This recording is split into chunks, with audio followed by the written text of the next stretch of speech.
Hey fellas, how you guys doing? I hope you're doing great. So today we're going to be making real, traditional Italian carbonara.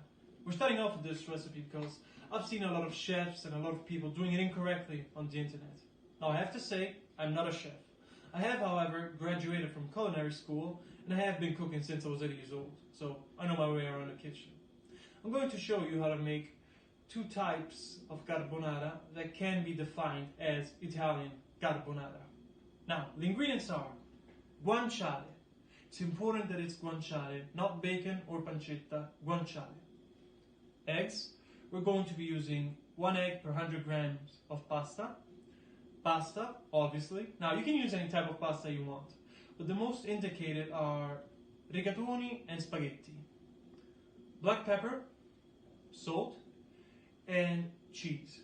Now, there is one of the recipe that calls for only pecorino cheese, while the one that we're doing today calls for pecorino romano and parmigiano.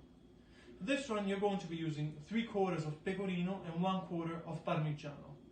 Now, let's start cooking. So, first things first, we're going to cut the guanciale in small pieces, okay?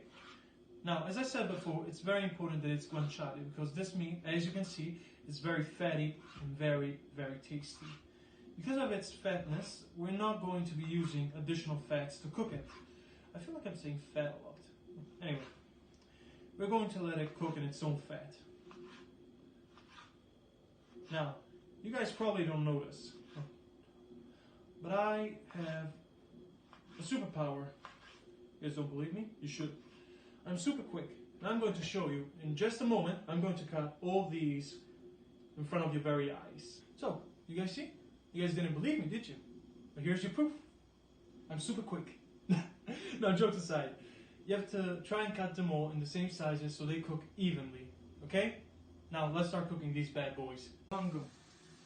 Okay, so, I know you guys didn't see me. It's my bad, I moved too fast for the human eye to see.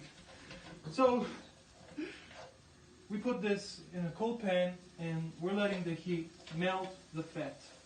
We're going to let it sweat and cook it in its own fat.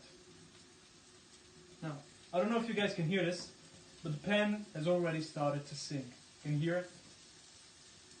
It's beautiful, isn't it? So, as you guys can see, it's cooked.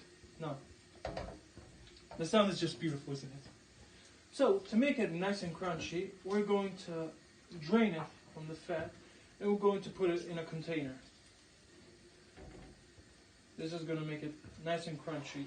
And trust me, you can try one after a while, but don't exaggerate because it's going to be real tough not finishing them. Oh, this smells divine. Wish you guys were here to smell it, trust me. Try it, it's great. Okay, so the water is boiling and I've already put some salt in it. Don't put it too much because the cheeses and the guanciale is very, very tasty. Okay? You see how beautiful it is? Trust me, even like this it's delicious. But anyway, we're going to be using rigatoni. Okay? Put it in.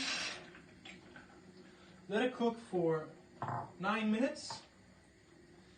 And we're going to finish its cooking time in the fat. Now while the pasta is cooking, we're going to be making this carbonara sauce that everyone tries to imitate. The real ingredients you need are eggs, and cheese, pepper. That's it, really. It's really simple. Now, the eggs.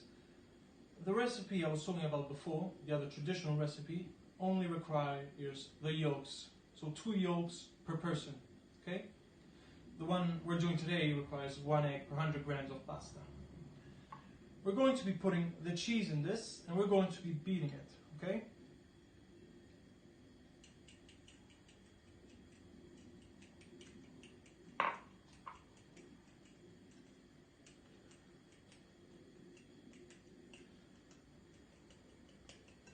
Scrape the edges and make sure you get all the cheese. We're going to be saving some of the cheeses for when we put it on top of the pasta, okay? Just gonna put in a little more and put it down. We're going to be putting some black pepper here as well. Now, all we have to do is wait till the pasta is ready, and I can show you what's next. The 9 minutes are passed, and we're going to be putting the pasta in the oil. Now, you're going to get some cooking water in it, don't worry. That's what we're supposed to be doing.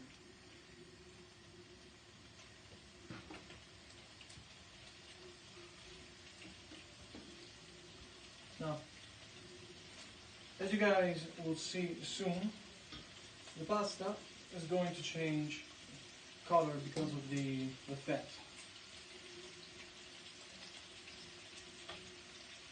We're going to be finished its cooking time here. Jump it a little bit. No. Can you see? Becoming a slight brown. Put the guanciale in.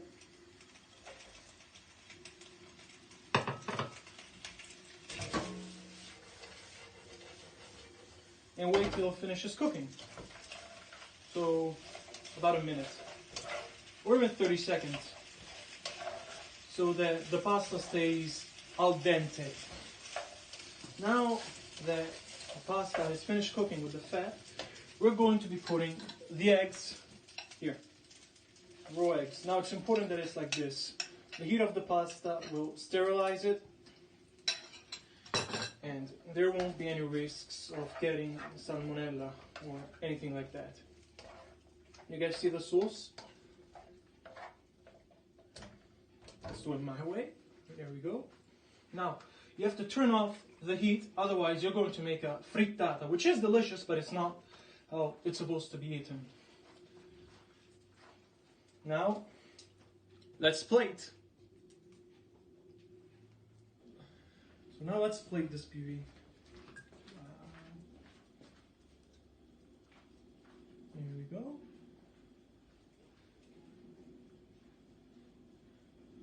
Now this is the correct version of carbonara. So we've had some can problems, but we didn't miss anything. We're going to be putting some black pepper on this, and some cheese, and it's ready. Enjoy.